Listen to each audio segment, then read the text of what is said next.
left, right. Hello, and thank you for joining for this episode of SipTalk. Today we're talking about public schools versus private schools. However, we go on a bit of a rant about Cuomo, and we get really deep into that. So let us know what you think about the public schools versus the private schools. Were you a student in either? And super curious on your opinion of the governor of New York State. I will see you on the other end, and thank you as always for tuning in. This is SipTalk. Grab a drink and enjoy. Of course, it's good.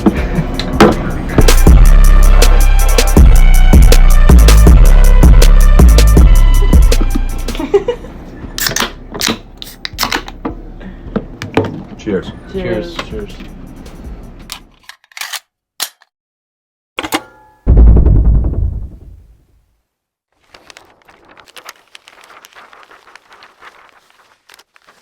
All right, looks like we're live across the board. Welcome to episode 125 of Sip Talk. My name is Justin DiGiulio, coming out of my basement in New Jersey, just outside New York City. I'm joined today by James, the Bosnator Boswell, philosopher, accountant, bartender, referee, professional in all elements. I'm expecting a pizza delivery imminently. I love that intro, by the way. You love it never that gets intro? old. Yeah. Well, I feel, sorry, here comes my pizza delivery. I'll be eating. This is a little okay. Wonderful. Thank you very much. There's lots of moving parts here. I can't leave out any of these professional designations that you have because I feel they're so integral to the podcast and to you as a podcast personality. So I can't. I'm just in my basement. You're the guy. You're the guy with real I'm in my substance. bedroom. But you still have real substance and still a moving box behind you. Oh yeah. The one box a week goal got relaxed once I got down to one box. Yeah, I can see there's one box for me. So look, today we're going to be There's talking actually I think there might be slightly more. I don't know. No, because there's a box with posters, and then all those other boxes are actual storage of things. I'm going to hire somebody. I'm going to hire an interior designer for your bedroom. We could get started with we get started with the Sip Talk audience. Hey Tori, hey Javone, hey Sugar Madison, Mr. Mrs. Mercy Biz, Vin Benegal, P-Bay's Realtor. What's up, guys? So if any of you are teachers, we're going to be talking about public schools versus private schools, a topic I know nothing of. I mean, a little bit, but very. Well, you went to a private school, and I went to a public school, so I got a little bit. And same here, actually. I got a little bit of skin in the game. I'm going to try to eat a little bit while we're going. I'm about to open a bottle of wine. I just ran a couple of miles. Haven't eaten since lunch, so I don't want to fall flat on my face halfway through the podcast here. But as you were mentioning, as we came on air, I don't think I'm going to be able to eat this unless you go on like a long monologue here. I can, but we were talking about Cuomo, which is wild. I've actually been thinking in the last few days, like, damn, this guy's got to step down. Like, they're not. I don't want to see the guy step down. I don't, and I'm not saying he should stay. I don't have any desire for him. It's not really. It doesn't play much of a place in my life, that I care really what he does. We have a governor. He's going to do whatever he's going to do. When you live in New York City, the mayor has more of an effect on your life than the governor does. Yeah, and the mayor that we've had has been so terrible over the last forever and a half.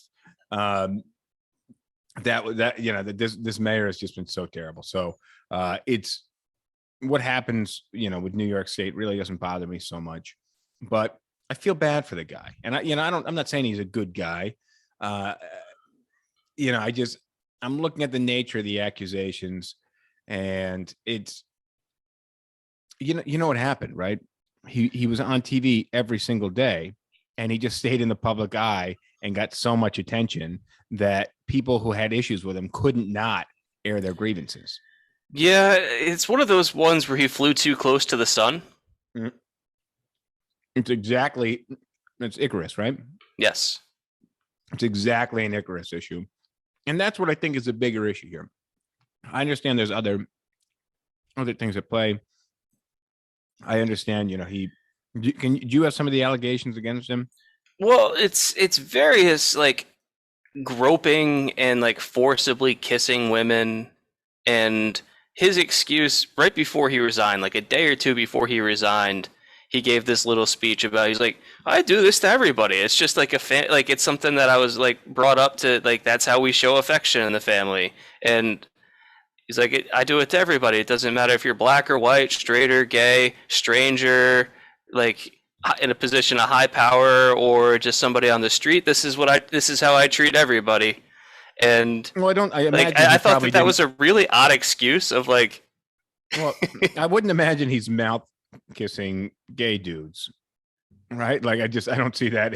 That may be, well, yeah, I know what you're saying, but I think he was trying to say that like what he was trying to do was obfuscate on the accusations and trying to minimize what he was accused of by saying, actually, what I was doing was this. And so he's moving the goalposts in two different ways. One is he's trying to reframe what he was accused of doing to being a more benign action.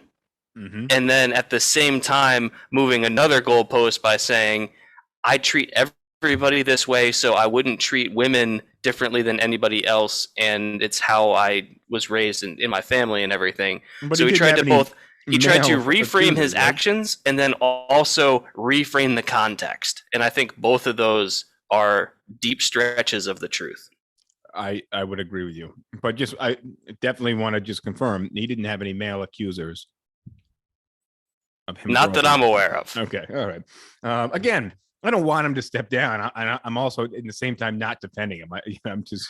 And there's some things that, like, some of the accusations out there are not just about touching. It would be, I think there was one where a woman said he asked her, do you have any piercings on your body besides your ears? Hmm. Come on, there's not much. But look, here's the issue. If you've been in a workplace, if you've been on a soccer field, if you've been anywhere in kind of, outside of your immediate close, well, here's the issue is you get sort of close with people, you kind of, you joke around, you push people a little uncomfortable.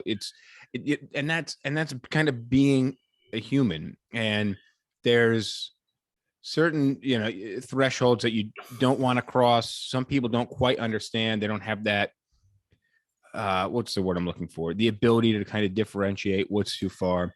Okay, but there's taking it way too far, and there's just kind of crossing the line. Or I think asking a woman if she has piercings anywhere else on her body is crossing a line in pretty much any context.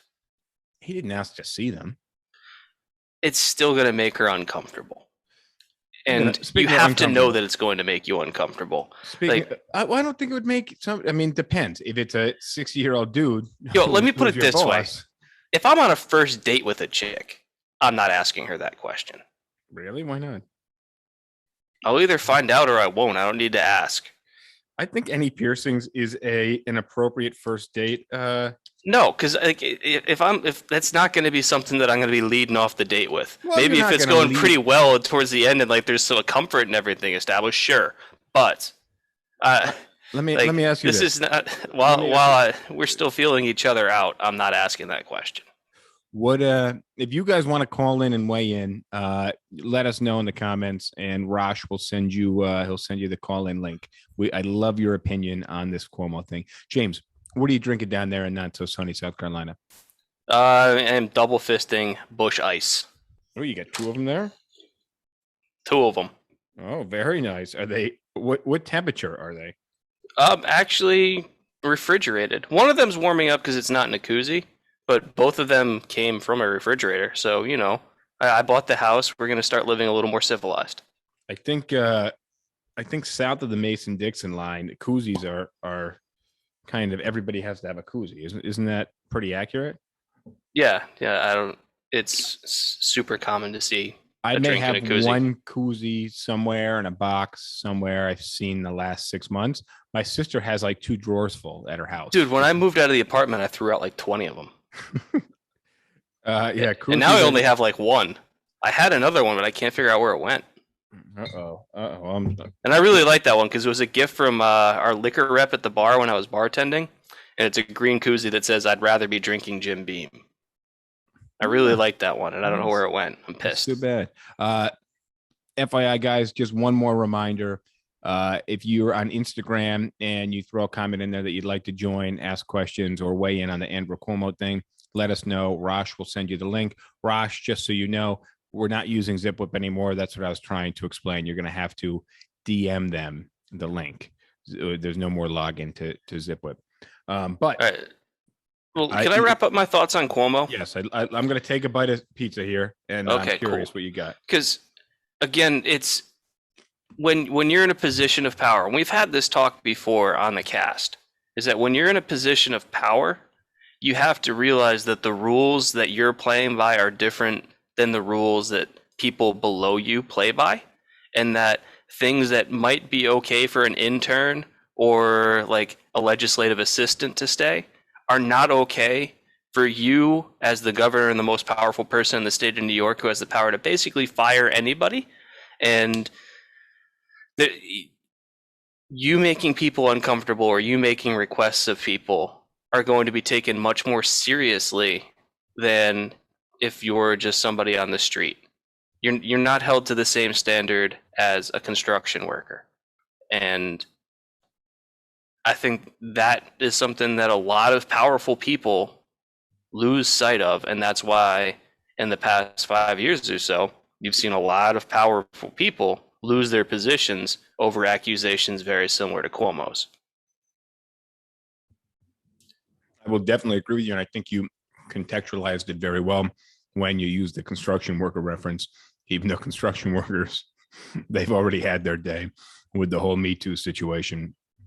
So, but my whole point is that I kind of feel bad for the guy in a way, but at the same time, it's a situation that he caused. That there were probably rumblings that he could have heard and been able to make adjustments, and he chose not to. He thought he could get away with it, and there's a lot of talk about the reputation that he kind of wielded his power vindictively. So that way people that were a threat to him or whatever got removed. So he was able to get away with it for longer than he should have because of the way that he ran his administration. And to kind of come back to my comment about flying too close to the sun, I think that a comment, I don't remember who told me this, but someone told me, only commit one crime at a time.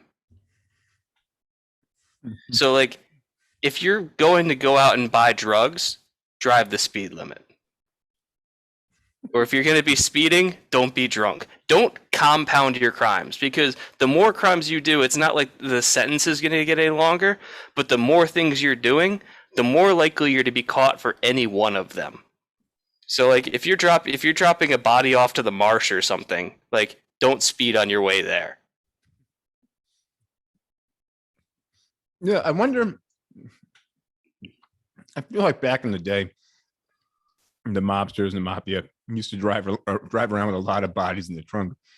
I wonder the ratio of times they were pulled over and caught with a body in the trunk versus the number of bodies that were dumped in whatever river or buried in the sand. Well, so I think the way that they were able to get away with a lot of the body disposals is that the cops knew what cars were mafia cars and did not pull them over. Fair enough. Because the mafia was smart enough to make sure that they paid off the cops, and that the cops would really only bust them when they absolutely had to, when they had no choice. So if you got a mafia car driver around, you're a cop, and you suspect that there's a dead body in there, unless they're causing some other kind of issue that you can't ignore, you just let them keep driving.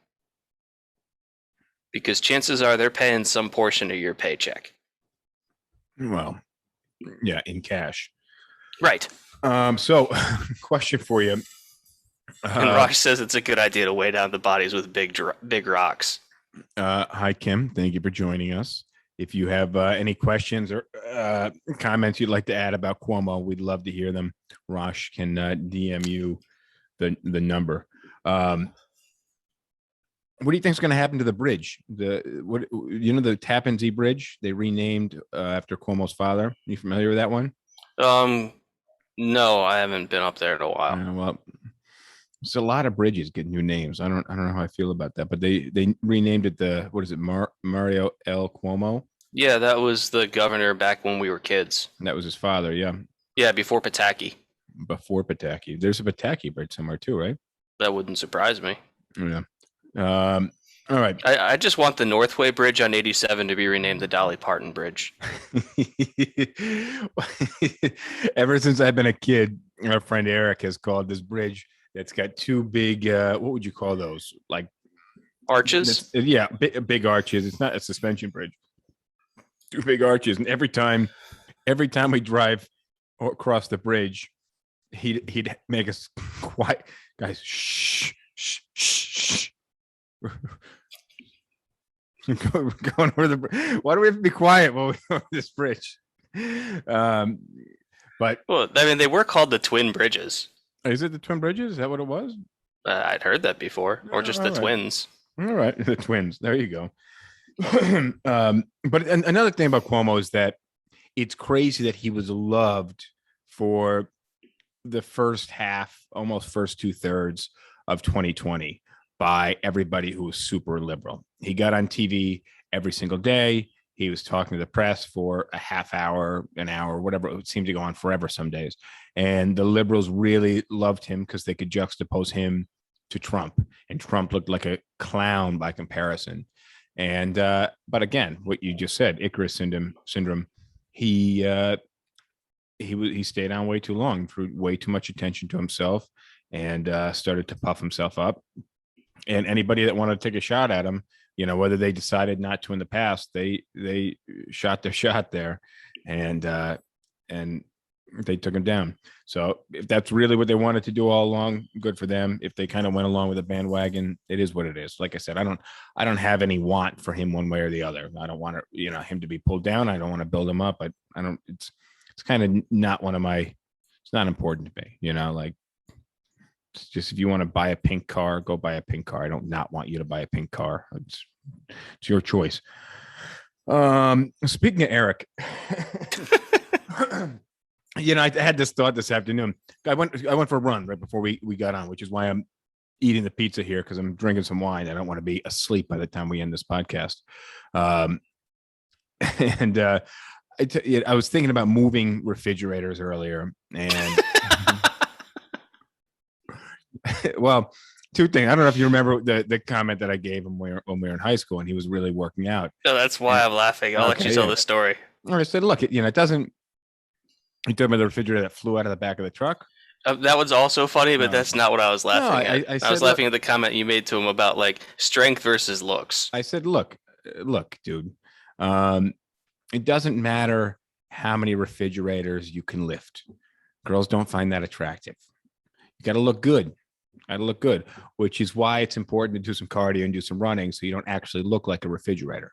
Because the number of refrigerator, I'm not comparing him to a refrigerator. I'm just comparing like a meat, I don't know if you watched the Olympics. I remember you compared his ex-girlfriend to a refrigerator. His ex. Yeah.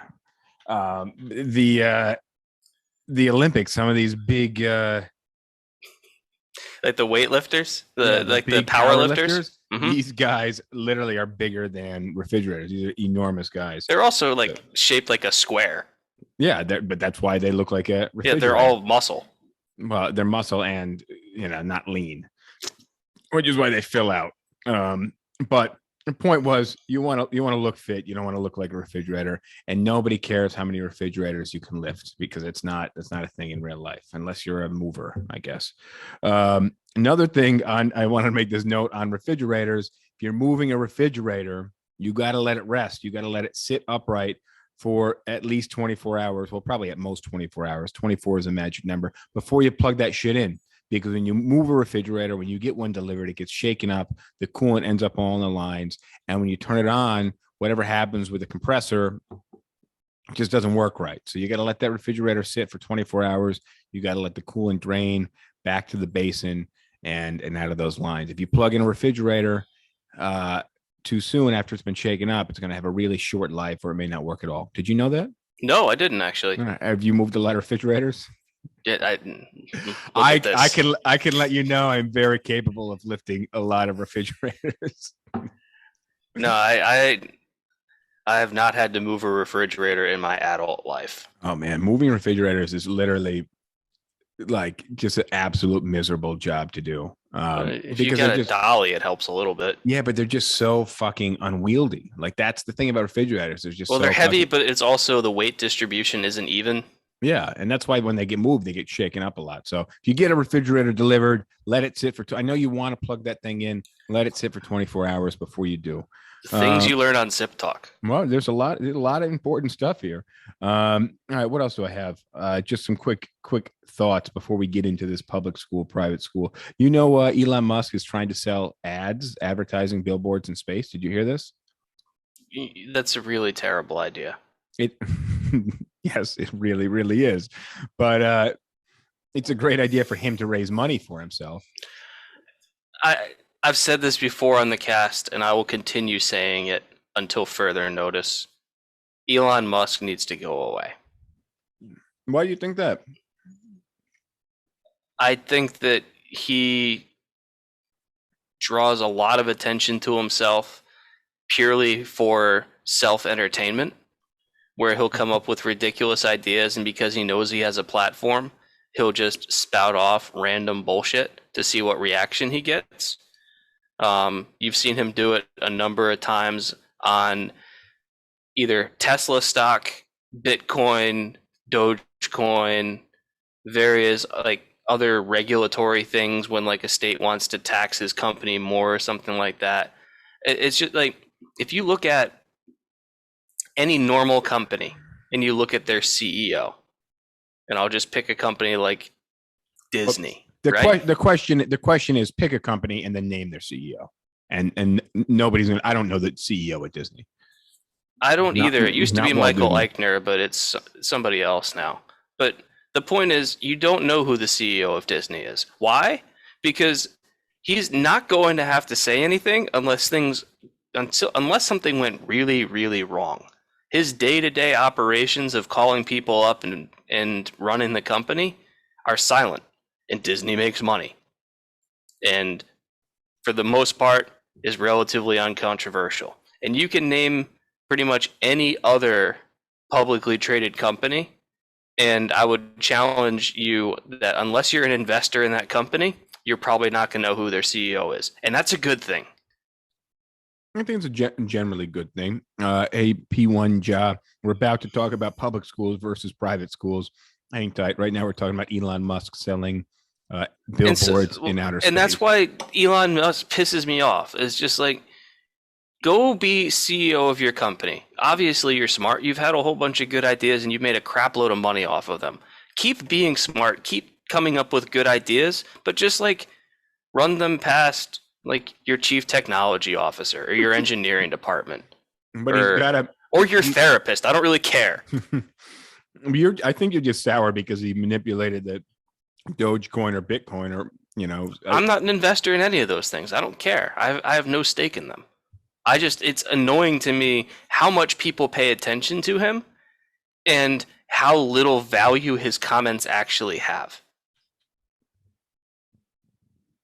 A little value for the general public, but great value for him and his investments and his companies. Right, and that's what I wish people would just wise up and stop paying attention to him.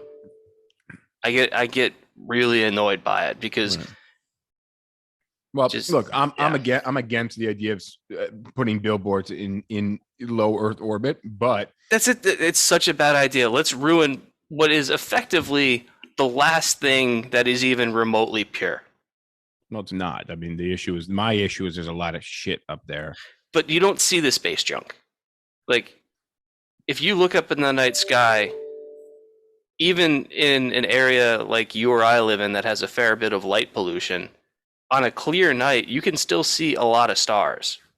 And even if you're going to go out into the middle of the desert where there's no light pollution, space junk isn't going to interfere at all with what you can see. So you start putting billboards up into space, and you're basically taking away the last pure thing we have. I mean, you can go out into the wilderness and it's pretty pure out there, but I get what you're going for. I'm not for it. Interesting idea, but I think we're going to have a fucking world war if we start trying to regulate that stuff, because he's proposed the idea and we may shoot it down in the US, but somebody else may go ahead and do it. I hope that we literally shoot it down. Who's it going to land on? That's what? It'll burn up in the atmosphere. Once in a while, or maybe it'll land on a Tesla factory if there's any God in this world. Every once in a while, I worry about some space junk falling. Like that is something that I think about on a. I would love to die by space junk. That would be such a great way to die. Fuck that, dude. That's some scary shit. Like, I would die laughing. In my office, the AC vent just fell out of the fucking ceiling over the weekend while the guy was in his office. So he's like, I heard a little noise. I stood up and then it started to fall on me. Luckily, I had stood up so I could move out of the way. And I went in the room today and there was the ceiling was all fucked up and the vent was on the ground. So Rosh says, what if Dogecoin comes out to be the official currency on Mars? You'll see Musk under a different light. And I say, Elon, lead the way. And what Jensen says, I'll meet you there. Is he loves the Jen says Jensen. Rosh is feeding us the comments. Jensen, Jensen says he loves the entertainment. People nowadays are their own hype, which is true. I think. I agree.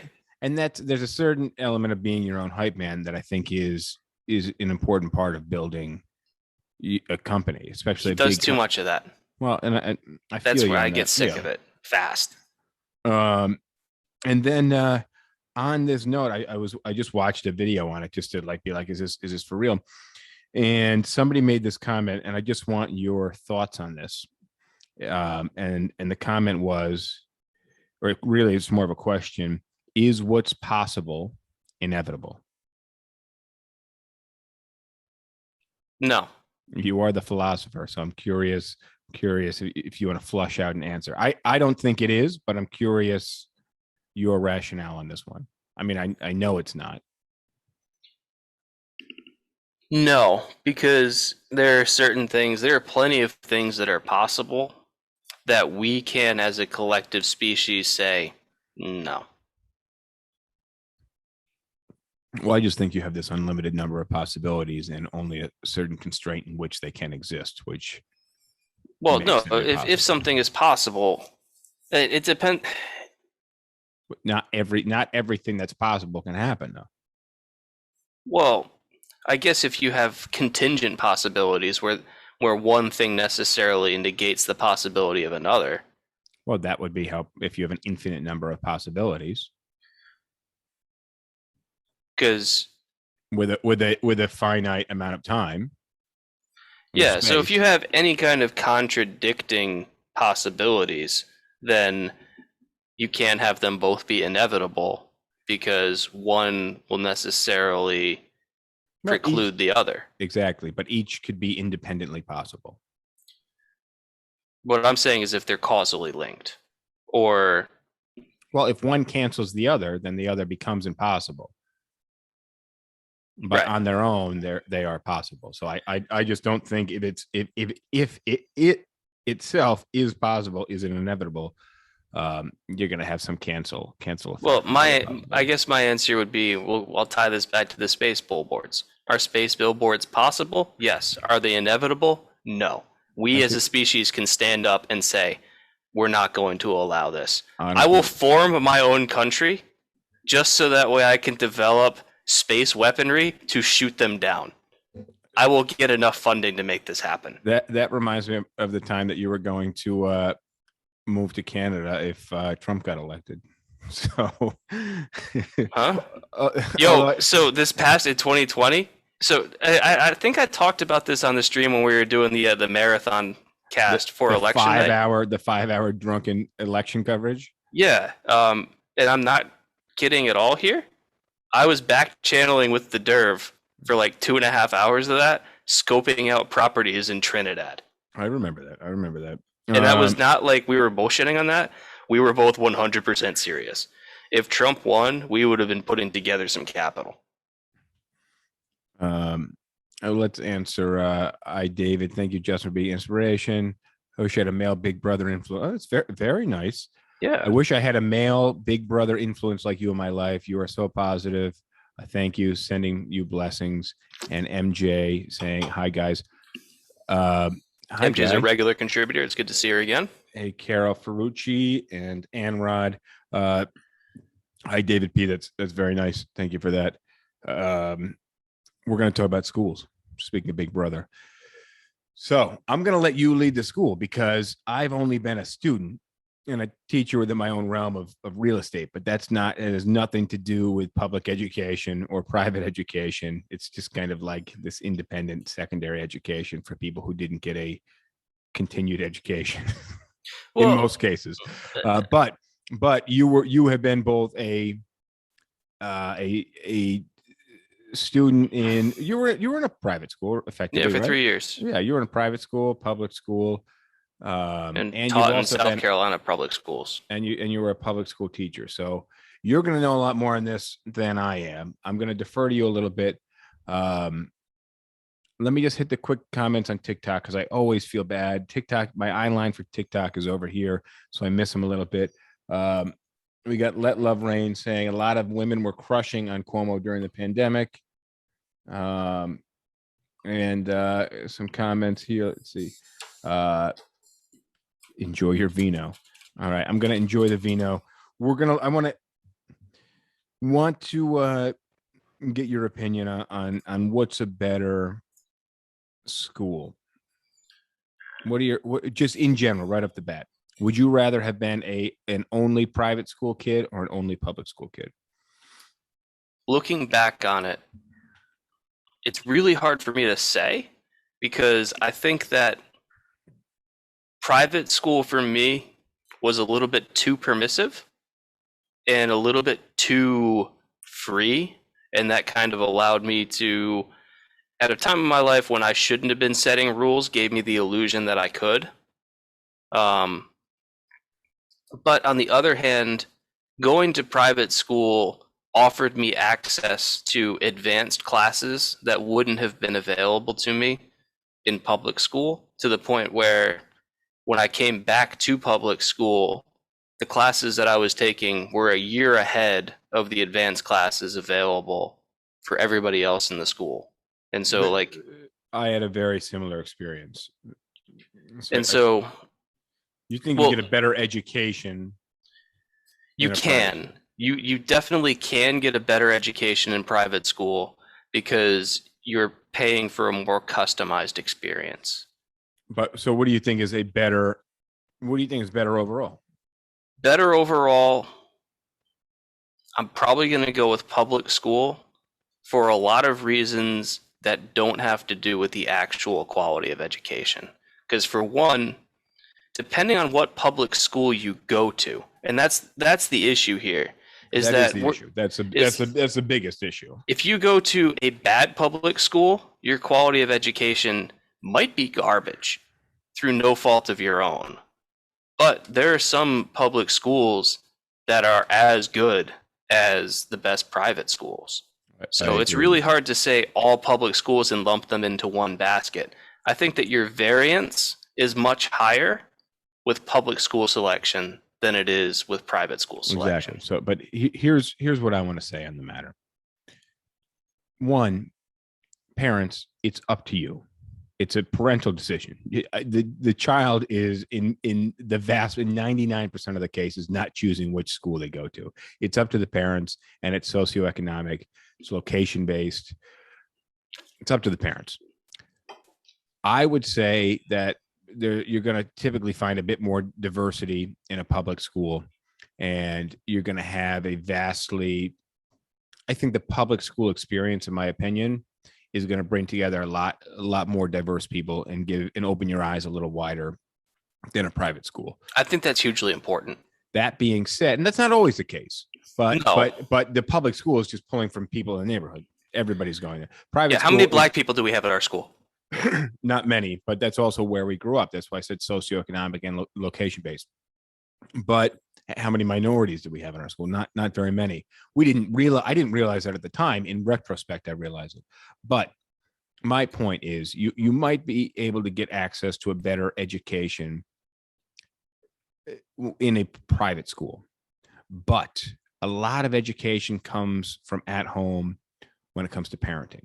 So if the parents are choosing where they're putting the child in school, they're also much more responsible for the child's education than simply just choosing a school.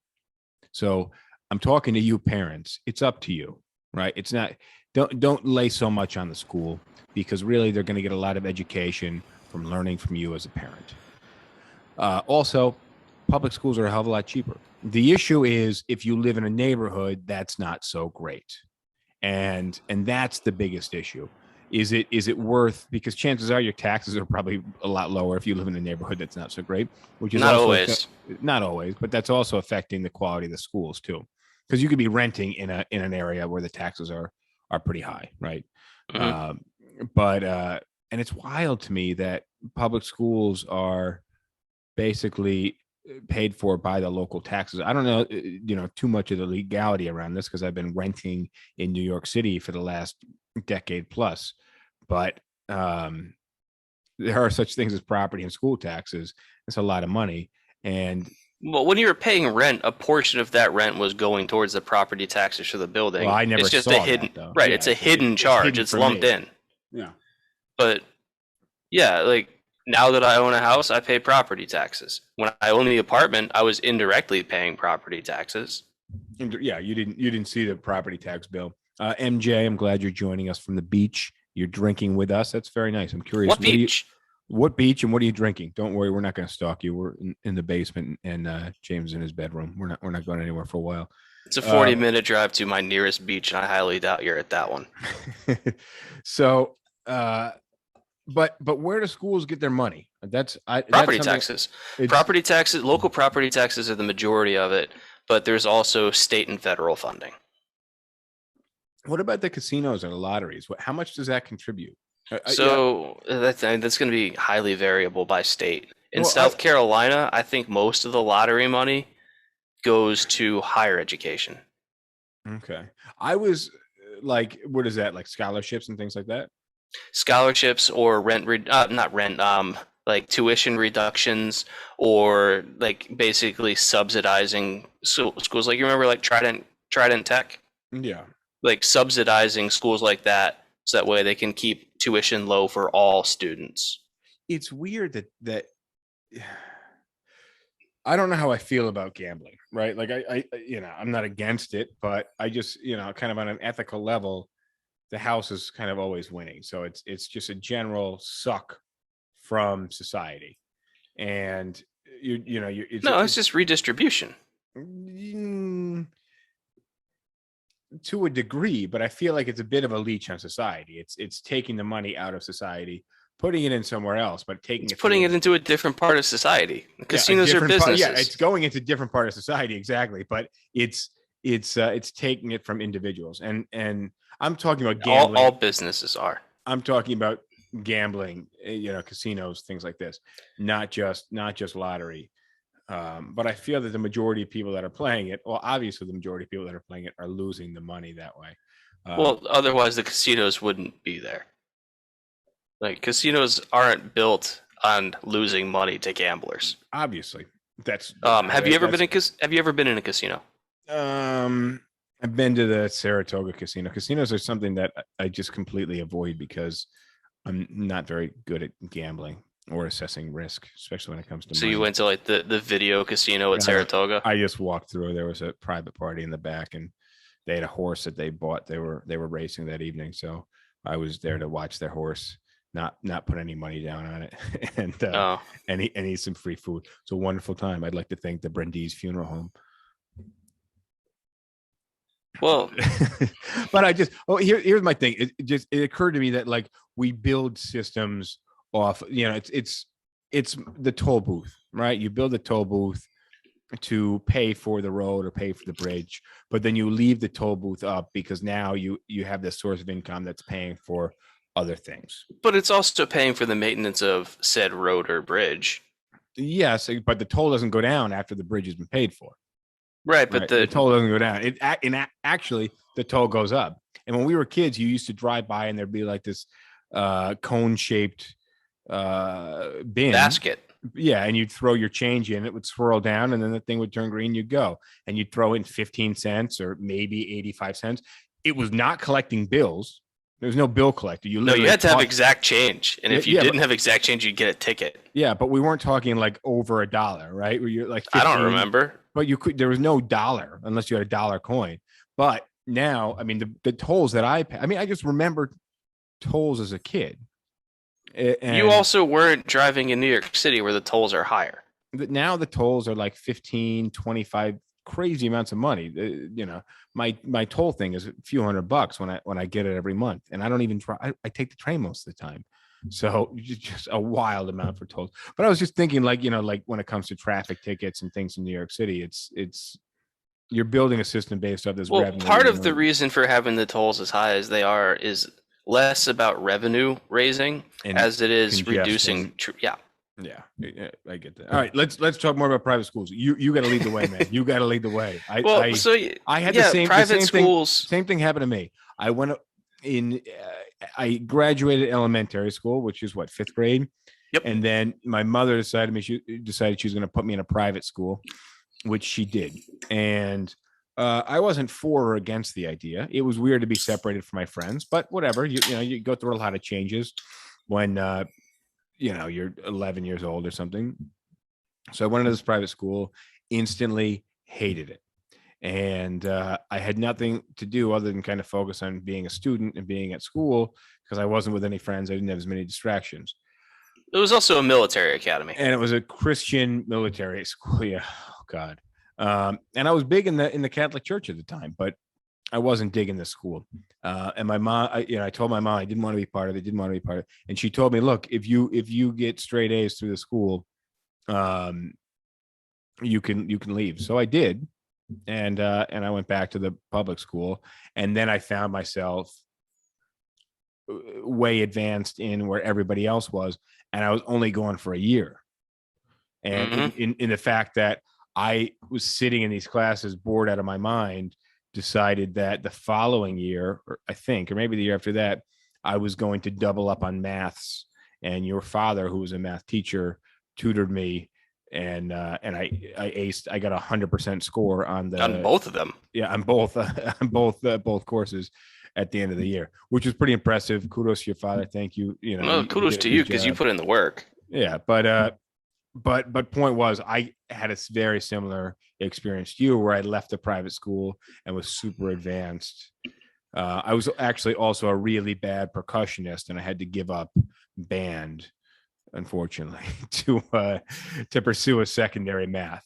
But what's up, Erica? Welcome to the podcast. We're talking about math. Talking about school. So actually, Erica and really deep stuff, and Astrid, Jamia, and Laura, welcome, guys. We're talking about private schools versus public schools. If you guys have questions, feel free to throw in the comments. You have questions, and we'll make sure that you guys get the link to call in. So James, sorry, you're up. This is your topic. Well, so yeah, I think that the diversity, and again, it's going to depend on what public school you're in, but in general, public schools are going to be more diverse than private schools. And there's a lot of value in being exposed to different people. I will agree with you completely there. So I grew quite a bit moving from upstate New York, where it wasn't very diverse, to South Carolina, and then into New York City. And in retrospect, I can see each of those moments in my life as huge points of growth for me. So I think that that's super valuable. And with a public school, if you want to get like special attention or whatever, you really have to work for it. And I'm talking about as parents for your kid. You've got to really advocate for your kid and push both your kid and the teachers and the system for your kid if they want to take advanced stuff. Whereas in a private school, that's much more the expectation than the exception. And The so private expectation is that you're going to be pushed in a private school, you're saying? yes, Okay. And then in a public school, everybody is kind of getting the same level of education. You have to advocate for yourself if you want to excel. correct. Okay. So you can still get a good education in public schools, but depending on what public school you're in, you might have to really fight to try and get special treatment for your kid in terms of, hey, don't put them in this class, see if you can bump them up a grade for, like, if their kid's really good at math, see if they can go to like the next grade's math class or something like that. They can make that happen, but you really have to fight for it. Well, we went to for me to double up on the maths, we went to the guidance counselor who said no, to the principal who said no, to the school board, and then the superintendent, I think, who finally was like, what the hell is wrong with you? A kid wants to do 2 maths. Let him do, if he fails, he fails. Right? Like, how many kids do we have asking to double up on math classes? Yeah. Never. And yeah, like when I came back in 8th grade, like I was a year ahead in both Spanish and math. And so I went to the school and I was like, I've already been doing this. And like, they're like, well, do you have the test? I was like, yeah, I passed the tests. So they're just like, well, then I guess we're not going to make you take what you already passed again. So yeah, you're in middle school, but I guess you'll just go to the high school for your Spanish class and for your math class. But still had to fight for it. It's so weird that you actually have to fight for it. And it's a weird public school thing. I think that, yeah. But again, I think there's some major benefits of being in the public school. Also, the cost is 0. And also, I'm going to advocate for this, and I'm probably going to lose this argument with some people. But I think that secular education is really important. Like, if you want to have religious experiences for your children, that should be disconnected from school. Like, you should, if you want to do that on your Friday, Saturday, or Sunday for religion, great. If you want to go in the evenings for religious stuff, fine. But school should not be tied to religion, and a lot of private schools are. Yes, they are. So you're saying that private schools should not be tied to religion? What I'm saying is that's one of my issues with private schools. Oh, is that the education that you're getting is accompanied with religion? Yes. Yeah, I completely agree with you. That sucks.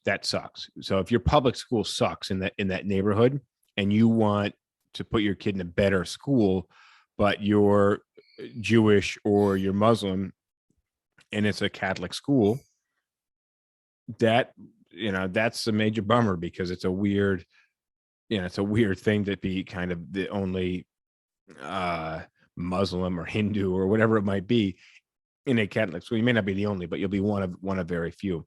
And you'll have to learn about things that you don't believe in, because there's going to be classes. If you go to a Catholic school, you're taking there's going to be classes. You're going to have to take classes that are against your own religion, and I think that that's wrong.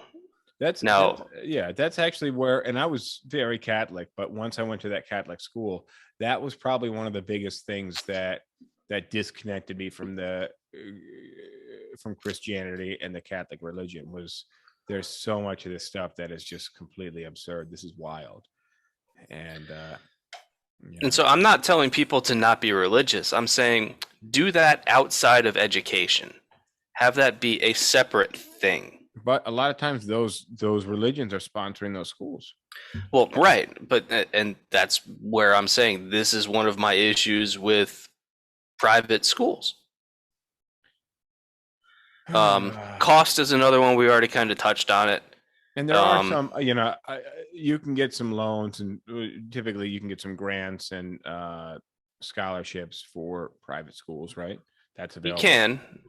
Usually, like the private school that I went to was pretty expensive for the time, but there were a number of like low income kids that got either free or reduced tuition to the school because the school wanted to have diversity.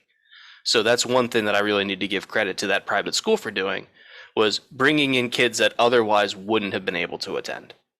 Hey guys, if you guys have opinions on private schools and religion, I see there's a few comments about religion being huge in Catholic schools, etc. I'd love to have you guys join us. You can call in if you let us know in the comments you want to join or ask questions live. Rosh will send you the link to call in. I'd love to have. We got a call in last episode. That was pretty cool. Except I think they were a little hammered at the bar. But Yeah. it is Sip Talk. It is Sip Talk. But yeah, not that I'm going to have kids, but if I were to have kids, they'd be attending public school. And if they're not getting enough learning from their public school, then I'll go and teach them things at home. They'll get extra lessons from me. Which is exactly what I said. I mean, I think if you're a tuned in parent, you should know if your kids are idiots, right? And I don't mean idiots, but I mean if they're learning at school, like you need to be aware of what's going on. You need to be tuned in with their lives. And I think a cool thing about um, kids being in school is that you get to revisit some of the things that you learned and have forgotten. So a good way to engage kids that are in school is to have conversations about what they're learning about and be genuinely interested. I think anything that I don't. It's know also about- a good way to be able to assess whether the teachers are full of shit. Well, that's a really good way to know what's going on in the classrooms too. Damn, man, I'm just thinking back about being in school so much today since you brought up this podcast, and damn, I hated that private school so much. It was just a miserable experience. When I was in a public school, especially in elementary school, I wasn't a great kid, but I pretty much did what I needed to do because that's who I was. But when I went to this private school where it was a military Catholic school where they force you, to be, standing up straight, sitting up straight, not speaking out of turn, right? It was a fucking military school. I'm giving bad examples, but it was a military school. It made it a miserable experience, and I didn't because I was a very good student, but it made me want to push back really hardcore on that school and on the establishment, really. Yeah, I don't blame you. Man, so I mean, I think I don't know much about different religious schools. I know about some Catholic schools, and then I know about like kind of Hasidic Jewish schools. I don't know much about them, but I know they're out there in New York City. And the only people going to them that I know, that I could even imagine, would be people who are Hasidic Jews. I would bet you probably wouldn't even be able to get in unless you're a Hasidic. That's weird. I mean, I would imagine too. In a Catholic school, anybody can go in, right? Probably. I don't know, but like the Hasids are like their own breed, man. Well, it's a very tight culture, and that's what I don't know much about it, so I can't speak too much on it. But it's definitely unique and way different than Catholicism. Yeah, it's school. I look at it as kind of a closed society. That's a really good way to put it.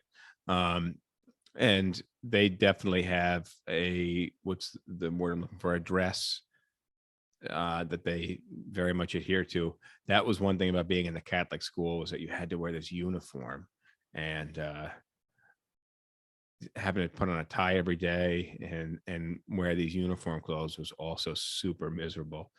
But I learned how to tie a tie. Oh, that's what I wanted to do. Before we wrap up, let me hit a few more universal skills. Is that cool with you? Can I start with one? Is it tie a tie? No. Go ahead. What is it? Being able to push your body to its limits in a workout. Okay, that's a good one. Because like, have you worked out with people where like they claim like they're working out hard, but like, oh, dude, they're not even really like sweating or out of breath. Whereas like if I go for a run, especially if I'm doing like intervals or something, like by the time I make it to the last interval, like I can barely stand up. Dude, my heart, I ran before this and my heart rate was 191. Yeah, that's like, given the last stretch. 191's really high. The last stretch is a super steep hill, and I always sprint out the last 50 yards or so, which is like literally killer. And I always measure my heart rate at the very end of that. I had a pretty good run, but I've been So 191 is definitely pushing yourself. Yeah, well, but that's the point. Is what you're getting at is being able to work out to the extremes, and but not even working out to the extremes, but being able to push yourself. And as somebody who did some personal training briefly when I was younger, it's some people don't have an understanding of like what's really is pushing themselves. So I got some life skills up in the screen. I want to touch base on these because I think there's some pretty good ones. I'm going to lump in tying a tie.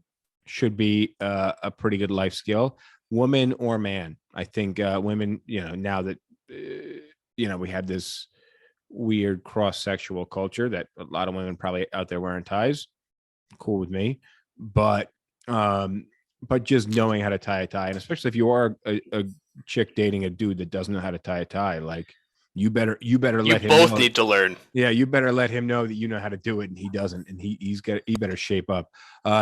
So, and this was life skills every kid needs to learn. And I happened to come across this last podcast when I was putting some together, but basic first aid. I think that's a good one. Basic first aid, right? Because you never know what could happen, and you want to make sure you're prepared. You're able to fix things, stop somebody from bleeding out or something. Next is how to cook something that doesn't come in a box with powder labeled sauce. The next one is how to write an essay, which how to write anything, I think, really is. Writing's a really underappreciated skill. Wildly. How to grocery shop on a budget. Yo, dude, I'm still bad at that. Yeah, so am I. But I know how to be cheap, so that helps me a little bit. I'm Jewish, so you know.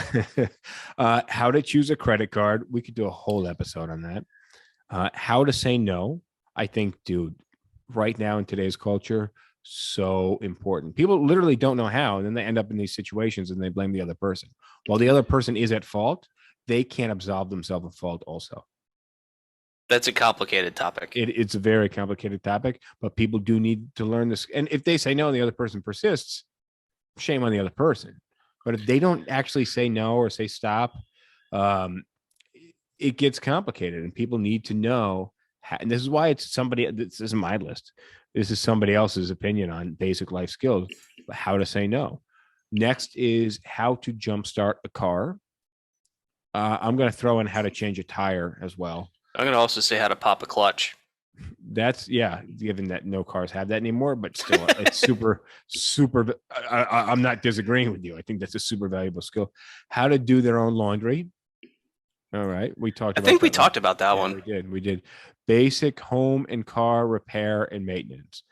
So they're saying basic, but I mean, you got to be able to troubleshoot things and so let me throw this one out there, and I know you'll agree with me, which is like whenever something of mine breaks, I'll try and fix it. If I can't figure it out, like I'll use the Google or like look for a YouTube video or something. Yeah, how do people not do that first? And I'm going to run until I get to the point where I've either fixed it, I think I've fixed it, or it's gotten to the point where like I've done more damage to it. I'm like, all right, fine. I really do need to bring it to someone who knows what they're doing. But I'm going to take like first, second, and third crack at the repairs. Let me hit the rest of these because we're running out of time.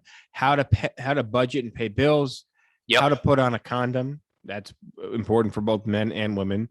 Yeah, I thought that was kind of self-explanatory. Well, but women should. I guess some people struggle with it. How to send a professional email, very important. How to change a tire. Yep. Oh, that is on there. How to study and how to proofread. I'll close that right now. And we're definitely running out of time. So probably got like a minute or two. Yeah, we got 1.5 minutes here. So that's it, guys. That's it. That's all we got. I hope you guys enjoy the topic where we're talking about public schools and private schools for an eighth of the podcast. But we tried. We're above our average. Jess 3989 Ika says car stuff. Another Let Love Rain says how to choose friends. Those are very. You know what? That's a good one. Yeah, that is good. I wish you guys had Wish you guys had joined the last podcast, but I appreciate those comments now. Look, we're running out of time. I don't want to be cut off because I just don't want to be cut off. So on that note, James, I will bid you adieu. Until Thursday. Until Thursday. Adios, my friend. Cheers. See you. All right, that concludes this episode. Stay tuned for the next one, and if you have not already, don't forget, subscribe, like, comment. Any interaction helps, and it is greatly appreciated. Thank you. I like PBR. I just got priced out of it.